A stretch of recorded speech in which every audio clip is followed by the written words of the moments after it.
បាទជម្រាបសួរពុកម៉ែបងប្អូនបាទថ្ងៃនេះយើងរឹត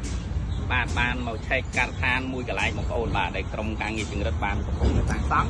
នៅលើទឹកដីស្រុកពងមាសខេត្តកំពង់ចាមណាបងប្អូនអរគុណបាទអញ្ចឹងនាំអារម្មណ៍បងប្អូនមកមើលផ្ទះមួយខាងក្នុងបងប្អូនបាទ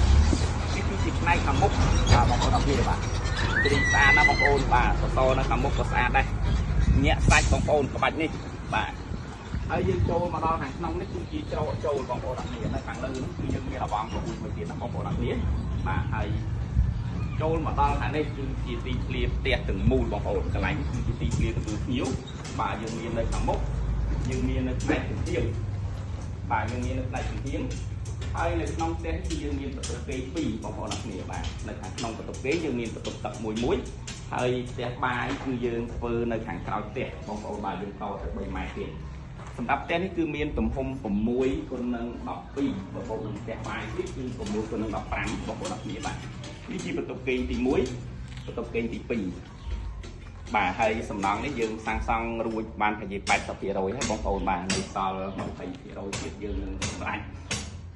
បាទសម្រាប់ផ្ទះនេះរួច 100% ហើយអញ្ចឹងបើសិនបើជាបងប្អូនមានបំណងចង់សាងសង់បងប្អូនអាចទាក់ទងខ្ញុំបាទយើងរឹតបានបាទសូមអរគុណ